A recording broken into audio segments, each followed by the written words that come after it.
I don't have a degree. I had to drop out of college due to an injury that forced me on crutches for 9 months. I haven't invested in real estate. I didn't start investing in stocks until last year, but still before that, I was able to make over $1 million by being a content creator. How is that even possible? Getting to this point, I've had to learn a lot of lessons, and so in this video, I thought I would share with you the lessons that have helped me pass each huge milestone. So lessons that helped me hit my first $1,000, lessons that helped me break that $10,000 barrier, $100,000, and of course, $1 million.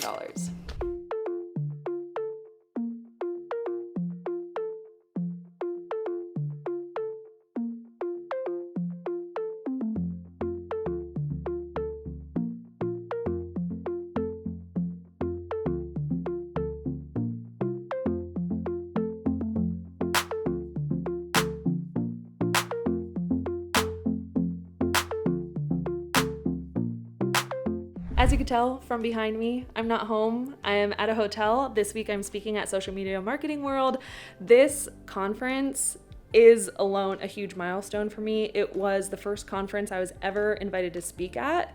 Last year was the first year I keynoted at a conference, and so I'm back for the third time this year. So I thought because this conference marks huge milestones for me personally as a creator, it'd be fun to show you what that looks like to pursue your dreams and take a chance on yourself, while also sharing with you lessons that I've learned to help me hit other milestones along the way. All right, it is the next day. It's about 8 a.m. I'm getting ready to speak right now because I'm one of the first morning sessions. So while I do my hair, I thought I would share with you those first lessons that I've learned to help me hit my first $1,000. Obviously my lips look a little crazy right now. That's because I haven't done my lips yet. I'm still drinking my morning coffee, so there are so many lessons that I learned in the first phase of just like starting to make money. And I think one of the first like big mindset like realizations was there's a lot of money out there. There's a lot of money in the world. So why can't I have any of it? Why can't I? Why can't I have some? Realizing that there's like endless money and there's people that are just so filthy rich and they just have all this money. It's like, okay, well, why not me? Why can't I do that? If people are making money inventing like random-ish, why can't I make money by offering services or being a creator or anything like that? And then I guess that leads me to my second realization was if I want to make money now, I can get paid for the knowledge that I already have. Like, I know how to reply to emails.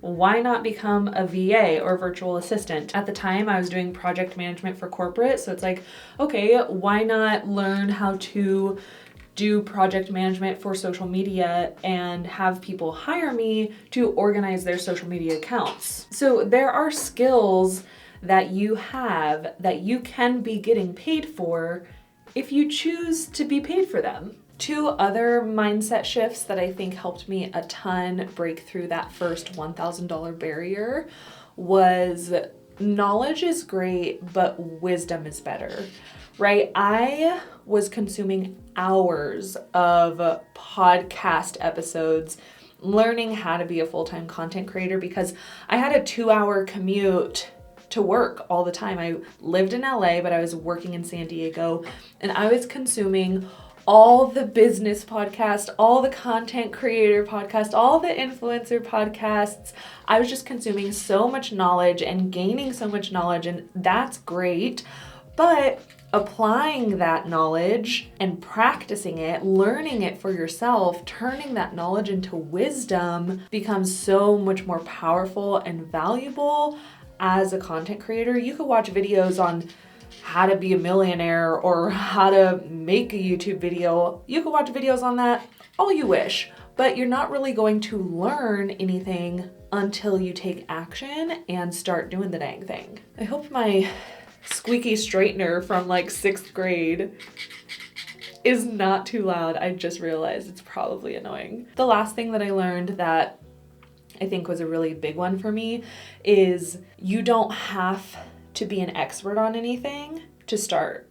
You just have to be willing to become an expert. When I started my journey, I was not an expert on Instagram, on social media, on growth, on content creation. I was not an expert by no means. I still don't feel like I'm like expert, but I didn't start where I am now, but I was willing to become one.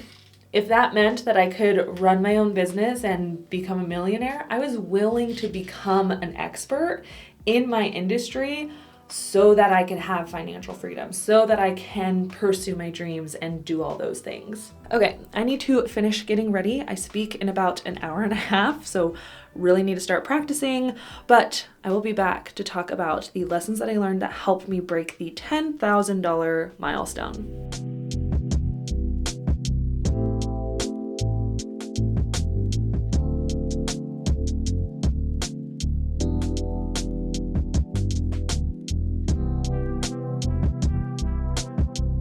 Let's pack the bag. We have lip glosses. We have chapstick. This, toothpicks. This is so important because when you're talking to people, you want to make sure there's nothing in your teeth. Also, a little pocket mirror. Look, that's you. And that's me. You know, good thing I have this because I definitely have stuff in my teeth. Might have to do a little rinse before we go. What else do we need to put in here? Pen. You never know when you need a pen. I don't think I need gum, but I will want hand sanitizer. I'm gonna need my speaker badge. I had breath mint somewhere. These are important.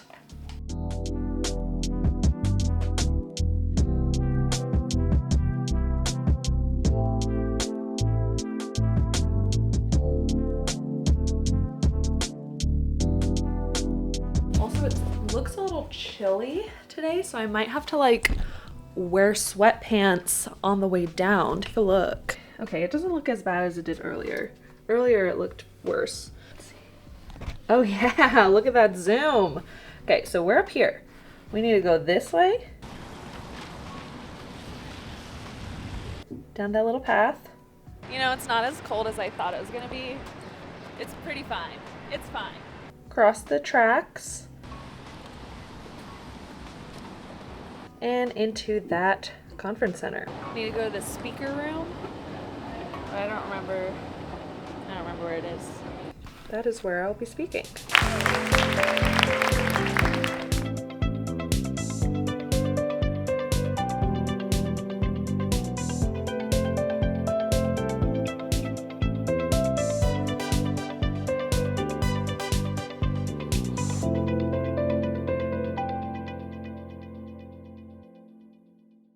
Speaking done. Outfit changed. No longer having to wear heels. Feeling good. Feeling fine. So let's talk the lessons that I learned, milestones, mindset changes that I had to hit my first $10,000 as a content creator. I think the first biggest one for me was being generous with my knowledge, and I think that some people think it's counterintuitive, especially in the educational space, to like, oh, well, if you keep some information to yourself, people have to pay for this information, but then this information is free. And that is how I thought about my business for a really long time. It wasn't until I shared everything that I knew that I started to see tremendous growth in my business. People are like, why would you teach everything for free? How does that benefit you as a business? It benefits you because when I teach everything that I know, and let's say I'm at this level, I teach everything that I know up to this level, and I bring my audience there with me. The only way to go is up. My audience starts asking questions like, okay, well then how do I get here? How do I get here? How do I get here? And it forces me to up level and step up and figure ish out. So then I have to learn, okay, let's do this, let's do this, let's do this. And then I continue to teach and continue to bring my audience up. So the more that I was teaching, the more it helped me grow as a business owner, as a content creator. And so being generous with my knowledge was just like so helpful in skyrocketing my business. Another lesson that I learned to help me hit that $10,000 milestone for me as a creator was understanding the importance of of like multiple streams of income, because at first I was just offering VA services and social media services, and doing that I was tapped out at a specific level. I could only take on so many clients and I couldn't make more money because I couldn't spend my time doing anything else. So that's when I started to understand the value of, okay, what if I had another income stream? What if I took my personal brand seriously and started doing brand collaborations? So brand collaborations was that second stream of income. And then I started doing coaching, teaching other people how to do the job and service that I was doing. So once I started to understand how I could fit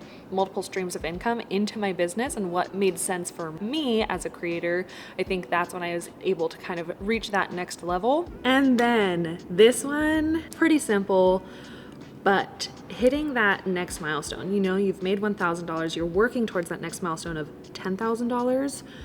Don't give up.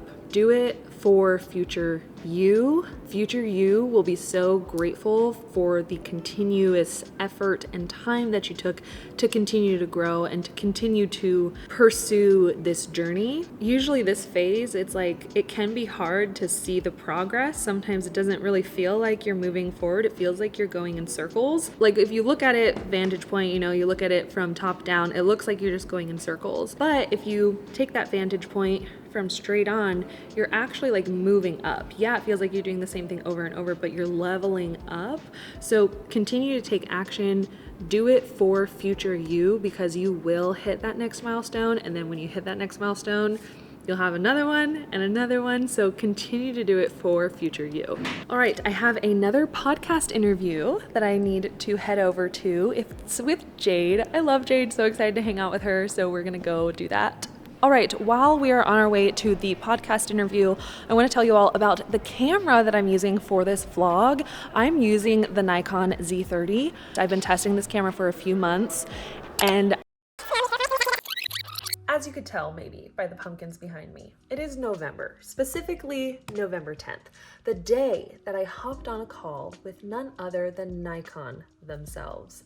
Like, what? A camera brand company to reach out to you is just like a huge accomplishment, and I am like still freaking out about it. But basically they reached out, they want to partner with me, they want to send me a camera, they want to create educational content with me, which hello, hi, already great at, and they want to spread the word about their content creator camera, and they want to reach my audience, encouraging them to use the camera. But the caveat is, and was on the meeting, I told them I've never used Nikon before. So what we agreed on by the end of the call, they will let me borrow a camera, and I document me experiencing the camera for the first time and playing with it, creating with it. I document it authentically before anything's signed, before I say, oh yeah, I'm gonna tell everybody this is great. I'm using the Nikon Z30. I've been testing this camera for a few months, and I think the most important thing for me as a creator is finding a camera that inspires you to pick it up. And this is the first camera that gets me excited to pick it up and create. I want something that's like low intimidation, but high quality. And this is just that. I feel like I can set it to auto, shoot. It gives me great quality. This camera was created for content creators, and I don't have to sacrifice on the quality of the video. I mean, look at the zoom. I mean, hi, hello. It just blows my mind how amazing this camera is. I'm stoked that Nikon is sponsoring this video, stoked to be working with them. Like I said, I've tested this camera for a few months now and can confidently recommend it to creators who want to do vlogging or just want an easy go-to camera. This is it. Running late. Love that for us. Tell me about the fast-paced life of the CEO. Well, let me tell you, things aren't always as easy as they look. I trip. I don't know which one to pick. We could take the stairs. I feel like that's like a ghost hunter.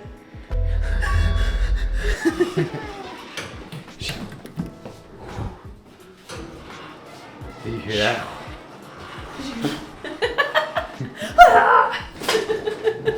Did you hear that? What was that? What was that? Did you hear that knocking? We're supposed to be stressed. There it is. Wow, how cute! Thank you. Hi,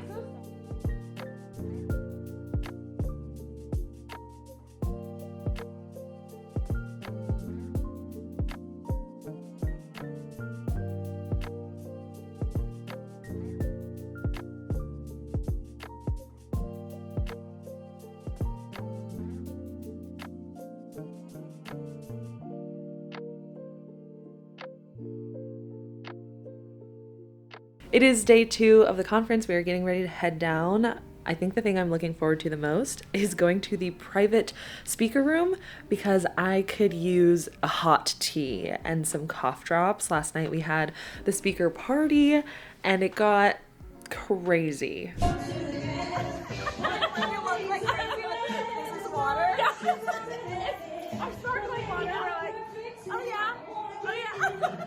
So let's grab our stuff and let's get going. Back on the back of the car. Remember when we had a dance party in here and then people walked in on us? Yeah, so awkward. So awkward. I don't understand why women's clothes always have fake pockets. Yeah, and what's up with the underwear? They're not comfortable at all. How would he know that? Oh, it's gonna be a good day. It's gonna be a good day. Okay, I feel like right now is a good time to talk about the lessons I learned that helped me hit my $100,000 milestone. First things first, investing into yourself and your business, your education. So important. I feel like there's so much free content out there that you can consume. There's free YouTube videos, free master classes, free everything. But my business didn't really start scaling and leveling up until I started investing back into my business, whether it was courses, business coach, gear, books, just anything I could do to improve my knowledge, improve my business, tools, website, hosts, all the things.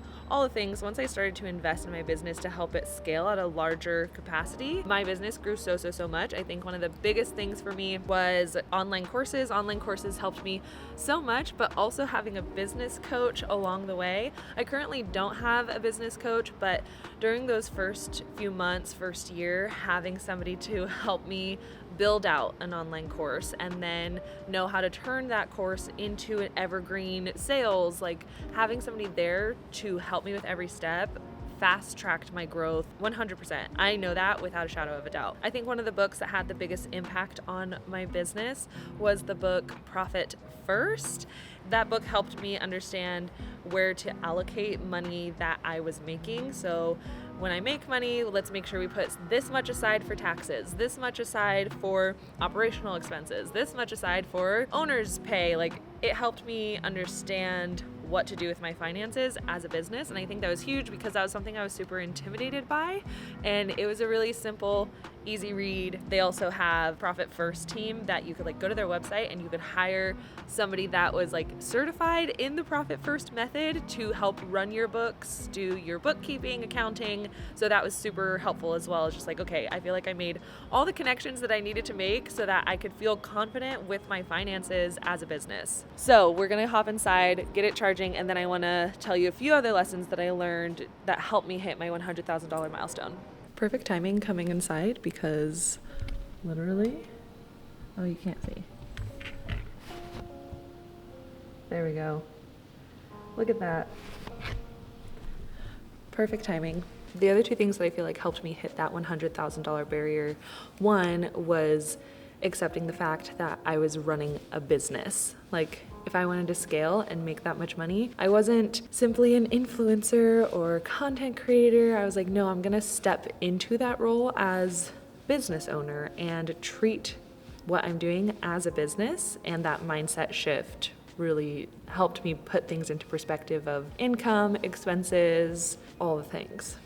And then since that transition between $10,000 and $100,000, something else that I noticed started to shift were the goals that I set for myself. So in the beginning, I had these goals that were okay, I would love to hit 1,000 followers on Instagram, 5,000 followers on Instagram, or even like would love if my video could perform well and get 100 likes, 100 plays. So I had goals like that, which are great goals to set at the beginning.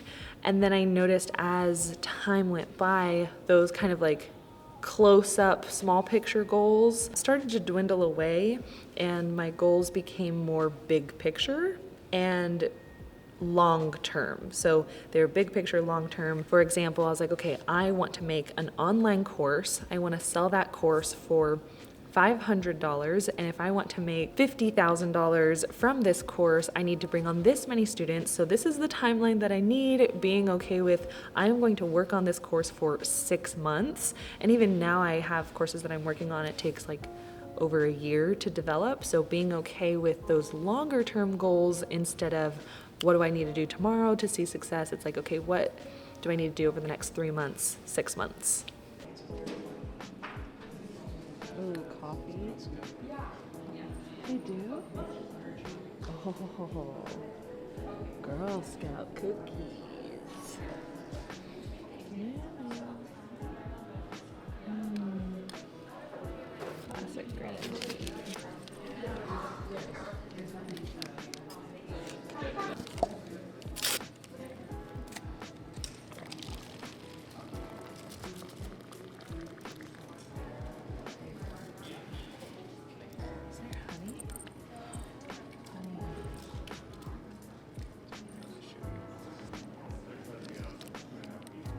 Look at that. It says, yeah, Z30.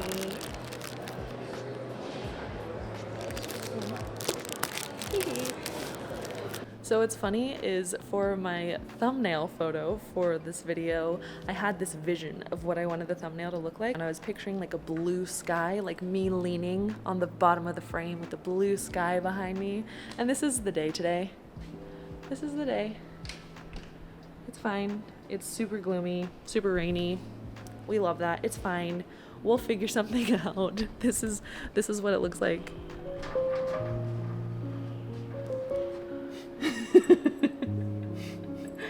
Play sad music. So we're figuring it out. We're adapting. We're flexible. We figured here would be a good place to shoot the thumbnail photo because, I don't know, I think it'll be good drawing attention with these lines going to my head. So this is where we're going to take the thumbnail photo, but just thought it'd be funny to share the struggle there. There's about 3 main lessons that I learned that helped me transition from $100,000 to $1 million in my business. The first one being, it's okay to ask for help and hire out and delegate tasks that I don't need to do. Hitting $100,000, I had that mindset transition where I was like, okay, I'm now a business. But hitting $1 million, it was not just, okay, I'm running a business. It is, I'm a CEO. What would a CEO do? And I had somebody on my team ask me that. She was helping me with my funnels, and I was like, oh, I could do that. Don't worry, like, I'll take that off your plate. And she was like, Millie, what would a CEO do? A CEO wouldn't be doing this task. You should be delegating this to somebody else. And that was just like a big moment for me of like, okay, I can delegate things and ask for help, hire out, and have people do things either better or faster than what I could do, because my energy and time is so important to my business. I really need to be the one that is in my courses, filming, updating them, doing YouTube videos, creating, dreaming of the future for my business, while my team helps with like the day-to-day operations. So building a team has been huge for me. The second thing that has been ginormous is passive income and building up multiple streams of passive income. We hear this term all the time of, oh, build passive income. Woo, it's a great way to make money in your sleep. Da-di-da-di-da. And that's true, but passive income takes time and hustle to build up. It is not an easy, quick thing to build up. It takes time. I have a full video on multiple passive income streams. I'll put it here again just as a reminder. But scaling the passive income streams was such a great way for me to save time. For example, I have my courses that sell on Evergreen, so they're always selling in the background. I have people that attend a webinar, that the webinar then funnels people into the course. I don't have to do anything. The webinar is pre-recorded, the sales page is already there, and people are every day just signing up for my course passively, I did all the work up front, but we set it up so that people can join it whenever they want. Another passive income stream that helps my business is affiliate marketing and YouTube AdSense. And then I also have brand collaborations. That's a big chunk of my income, but it's not as passive. I think a way to scale brand collaborations passively is to make sure you're negotiating usage rights, whitelisting, and that basically means how long can a brand use your content for. So if a brand comes to me, they're like, hey, Millie, we want you to make 3 videos. It's like, great, I'll make 3 videos for you. But also, how long do you want to use those videos for? Is it for 12 months? Okay, you have to pay X amount of dollars for every month that you want to use that video, whether it's organic or on ads, et cetera, et cetera. So being able to negotiate that is a great way to build up that income stream. And I also think the hiring out, building a team, and scaling passive income also go hand in hand because my team is so detrimental to my launches and to building out those funnels. So I think those two go hand in hand, and without one or the other, I don't think my business would be where it is today without one of those two things. The final thing that was a huge epiphany for me, especially being an educator on YouTube, is with my YouTube videos, I will teach you everything that you want to know. I will teach you everything that you want to know, all the like big dreams, big urgent desires that my target audience has, those immediate pain points. So it's like, oh, I need to learn how to grow on Instagram. I need to learn how to increase my engagement. I need to learn how to make YouTube thumbnails. I will teach you everything that you want to know on my channel for complete free. Because if I'm doing that for free, it's really going to bring people into my community and have a huge level of trust. And then with my courses, what I'm able to do is teach you everything you didn't know that you needed to know.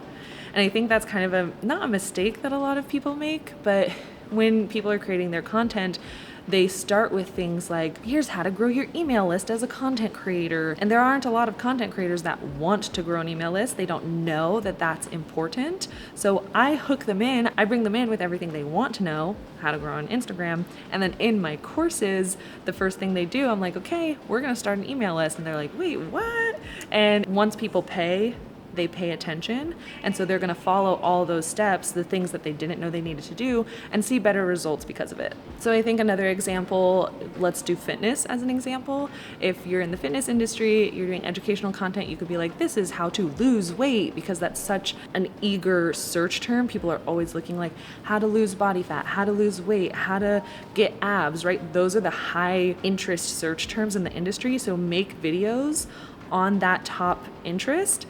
And then when people start learning from you and getting value from your free content, if you have a course, within that course, then you can dive into what's a good carb versus a bad carb. Like their first interest is like, this is how I lose weight.